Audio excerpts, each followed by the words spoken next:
Madam రీసెంట్గా వైజాగ్లో cocaine case పట్టుకుంది, ఈగల్ పట్టుకుని లాండ్ ఆర్డర్కి ఇచ్చినట్టున్నారు.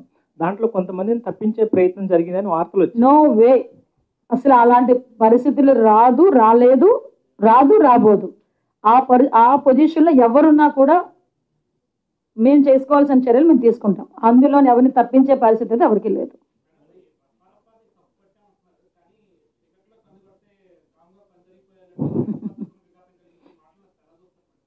యాక్చువల్గా మీకు ఇక్కడ అంటే నిన్న మొన్న కూడా సంఘటనలు నేను కూడా చూసా.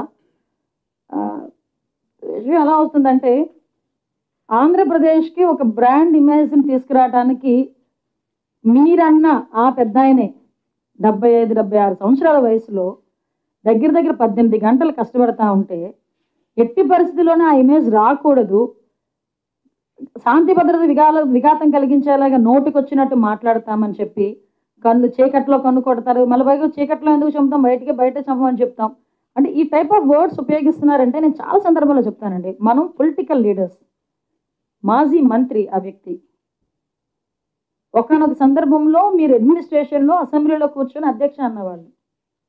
అటువంటి వ్యక్తి మీకు మీరు ఎంత ఇదైనా మీకంటూ ఒక అభిమానించే వాళ్ళు కొంతమంది ఉంటారు, మిమ్మల్ని రోల్ మోడల్గా తీసుకునే వాళ్ళు కొంతమంది ఉంటారు.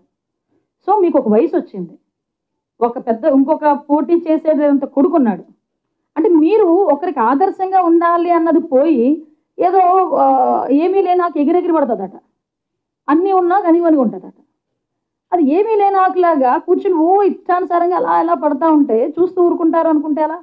అలాగని మేము కేసులు పెట్టి మా పని మేము చేసుకుంటున్నాం అనుకోండి, గొగ్గోలు పెడతారు, అక్రమ కేసులు అంటారు. నువ్వు మాట్లాడేయచ్చు, మేము కేసు పెడితే అది అక్రమ కేసు అవుతుంది. ఎవరైనా దాన్ని యాక్సెప్ట్ చేస్తారా? ఆ వర్డ్ని యాక్సెప్ట్ చేస్తారా? చెప్పండి. నిన్న కూర్చొని మాట్లాడి చంద్రబాబు నాయుడు గారి గురించి ఎన్ని రోజులు బతుకుతాడు? నాకు అర్థం కాంది, 4-5 ట్యాబ్లెట్లు వేసుకొని ఉదయం లేస్తే 4-5 ట్యాబ్లెట్లు మింగి 10 సంతకాలు పెడితే 11వ సంతకాన్ని చేతులు ఉనికిపోయే వాళ్ళు కూడా చంద్రబాబు నాయుడు గారి వయసు గురించి మాట్లాడుతున్నారు ఈరోజు. చంద్రబాబు నాయుడు గారు వ్యక్తిత్వం గురించి మాట్లాడుతున్నారు. చంద్రబాబు నాయుడు గారి లాగా నుంచొని ఒకే సబ్జెక్టుతో పాటు అవతల వాళ్ళకి మోటివేట్ చేసే విధంగా 2 hours నుంచి మాట్లాడమనండి ఎవరినైనా. మేము మాట్లాడాలనుకుంటే బాబు మాట్లాడొచ్చండి. కానీ నేను ఇప్పుడు ఎందుకు కొంచెం నేను ఆగుతున్నానంటే మేము అనుకున్న థీమ్ ఒకటి ఈరోజు గాంజా విషయంలో, అది ప్రజల్లోకి వెళ్ళాలి. కాబట్టి ఇలాంటి విషయాలు ఏదైనా ఉంటే మాట్లాడడానికి నేను సిద్ధంగా ఉన్నా. నాకు కూడా చాలా ఉక్రోషంగానే ఉంది, మనసుకి బాధ అనిపిస్తుంది. ఉక్రోషం కూడా కాదు, మనసుకి బాధ అనిపిస్తుంది. ఒక వ్యక్తి గురించి మాట్లాడేటప్పుడు 15 సంవత్సరాలు ముఖ్యమంత్రిగా చేసిన వ్యక్తి గురించి మాట్లాడేటప్పుడు అతని వయసు గురించి మరి ఎవడి తలరాత రాస్తే ఎక్కడ? నేను అంటే 60 సంవత్సరాల వయసులో రాజశేఖర రెడ్డి గారు చనిపోతారని ఎవరైనా అనుకున్నారా?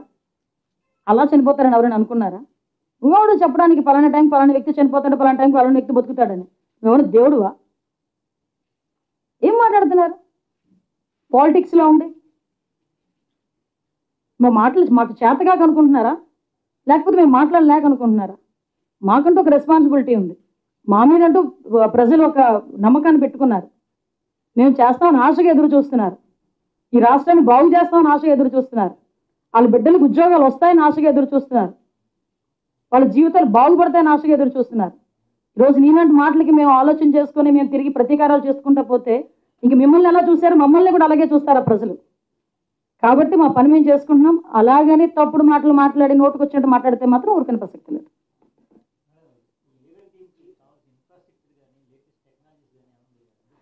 యాక్చువల్గా మ్యాక్సిమం అందించామని ఇంకొక కొంచెం టెక్నికల్ సపోర్ట్ని కూడా ఇవ్వాల్సి వచ్చింది.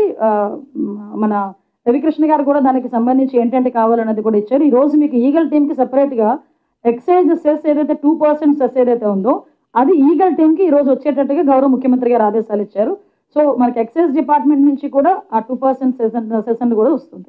దాన్ని బట్టి కూడా టెక్నికల్గా కూడా మేము ముందుకెళ్తాం. Madam, in last 1 year, have you caught any political identity affiliated to any party?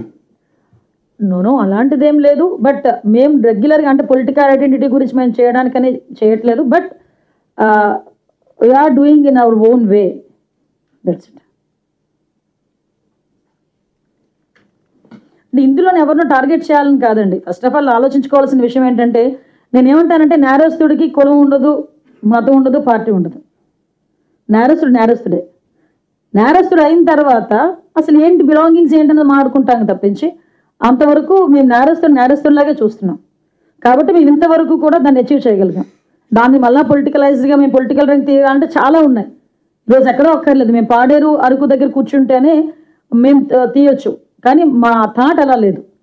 నేను పొలిటికల్ యాంగిల్లో పెట్టాలని ఆలోచన లేదు. ఈరోజు ప్రజల భవిష్యత్తు అండి, ఒక్కసారి మనందరం కూడా ఆలోచన చేసుకోవాలి. ఇక్కడ ఉన్న వాళ్ళందరూ కూడా ఒక రకంగా చెప్పాలంటే బాధితులే. ఎందుకంటే ఒక పోలీస్ వెళ్ళి గాంజా తీసుకున్న వ్యక్తిని పట్టుకోవాలంటే ఎంత డేర్ ఉండాలో తెలుసా? వాడి చేతిలో బ్లేడ్ ఉందో తెలియదు, వాడి చేతిలో ఏముంటే అది చాలా ఈజీగా.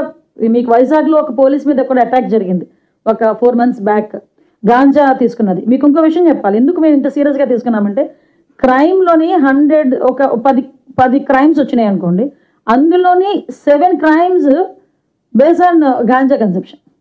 ఆడు గాంజా మత్తులోని చేసిన క్రైమ్ ఎక్కువ కనిపిస్తుంది. సో మెయిన్ అది అక్కడ మనం అరికట్టాలి అనుకున్నాం. కాబట్టి ఈ పోక్సో కేసులు ఎక్కువగా పెరగడానికి కూడా కారణం కూడా గాంజా ఒక రకంగా చెప్పాలంటే. సో దట్ అందుకు చేస్తాం. కాబట్టి ఇందులో పొలిటికల్ యాంగిల్, పొలిటికల్ పెట్టే దగ్గర మేము పాలిటిక్స్ మాట్లాడుకుంటాం, కానీ ఇలాంటి చోట కాదు. మేడం, ఇందులో ప్రధానంగా గంజాయి అక్రమ రవాణాకు సంబంధించిన దాంట్లో ప్రధానమైన పాత్ర పోలీసులని గతంలో కూడా పెద్ద ఎత్తున విమర్శలు వచ్చాయి. ఎందుకంటే ఎక్కడో ఉత్తరాంధ్ర నుంచి హైదరాబాద్ వెళ్తుందంటే చాలా చోట్ల చెక్ పోస్టులు ఉంటున్నాయి, చాలా చోట్ల పోలీసులు చెక్కింగ్లు ఉంటున్నాయి. మరి ఇన్ని దాటుకొని అంత దూరం వెళ్ళింది, బాంబే వెళ్తా, ఇట్లా అన్ని రాష్ట్రాలు ఉంది. అంటే ప్రధానంగా పోలీసులు ఇందులో ఇన్వాల్వ్మెంట్ ఉందనేది ప్రధానమైనటువంటి ఆరోపణ. యాక్చువల్గా మీకు ఒక విషయం చెప్పాలి, నేను ఫస్ట్ మాట్లాడినప్పుడు కూడా చెప్పా, ఒక గవర్నమెంట్ ఫోకస్ పెట్టాలి, గవర్నమెంట్ రెస్పాన్సిబిలిటీ తీసుకోవాలి. లాస్ట్ 5 years మనం ఆ రెస్పాన్సిబిలిటీ, ఆ ఫోకస్ అనేది గాంజా మీద మిస్ అయింది. వాళ్ళ ఫోకస్ ఎప్పుడు ఎక్కడుంది?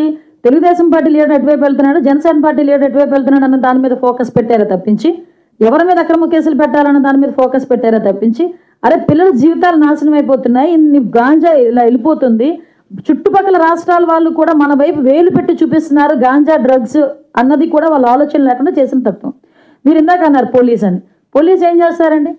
నేను ఈరోజు పోలీసుని వెనకేసుకొస్తున్నానని కాదు, పోలీసు వాళ్ళ డ్యూటీ వాళ్ళకి చేయాలంటే వాళ్ళకి ఇవ్వాల్సిన ఫెసిలిటీ వాళ్ళకి ఇవ్వాలి. ఫెసిలిటీ ఇన్ ద సెన్స్ వాళ్ళకి కుర్చీలు ఏసీలు ఇవ్వమని చెప్పట్లా నేను. మినిమం టూల్స్, ఒక సీసీ కెమెరాలు, ఒక చెక్ పోస్టులు పెట్టే దగ్గర అలాంటివి కూడా నేను చెప్తున్నాను కదా. ఇందాక మీకు వైజాగ్లో నేను ఫస్ట్ మీటింగ్ పెట్టిన రోజు ఏజెన్సీ నుంచి 26 దారులు చూపించారు, నాకు మ్యాప్ చూపించారు ఆ టైంలో సిపి. మొత్తం 26 రూట్లు చూపించారు. 26 రూట్లు ఉన్నాయి కదా గాంజా మనకి ఏజెన్సీ నుంచి ప్లెయిన్ ఏరియాకి రావడానికి, అనకాపల్లి, నర్సీపట్నం, విశాఖపట్నం ఈ ఏరియా నుంచి రావడానికి ఎన్ని చెక్ పోస్టులు ఉన్నాయని ఆ రోజు అవగాహన నాకు లేకుండానే నేను అడిగితే జస్ట్ 4 చెక్ పోస్టులు, రెగ్యులర్ చెక్ పోస్టులు, అవి ఫారెస్ట్ చెక్ పోస్టులు. మేము ఈరోజు ఎంత నిండెప్తకి వెళ్ళామంటే పోలీసు ఒకరిని ఇన్వాల్వ్ చేయడం కాదు. ఫర్ ఎగ్జాంపుల్ ఒక విలేజ్ ఏదో చెప్పారు, ప్రాతపాడు అని విలేజ్ ఉంది. ఆ విలేజ్ వీళ్ళందరూ చెకింగ్కి వెళ్ళి అక్కడ లోకల్లోని పండిస్తున్నారు. అది విఆర్ఓ కానీ సచివాలయం స్టాఫ్ కానీ ఎందుకు ఫారెస్ట్ డిపార్ట్మెంట్ వాళ్ళు ఐడెంటిఫై చేయలేకపోయారు అని ఆ రోజు కలెక్టర్కి కంప్లైంట్ ఇస్తే, దట్ ఏఎస్ఆర్ కలెక్టర్ కొంచెం ఒక ఫార్వర్డ్ స్టెప్ వేసి అక్కడున్న సచివాలయం స్టాఫ్కి మెమో జారీ చేశారు, ఎక్స్ప్లెనేషన్ కాల్ ఫర్ చేశారు.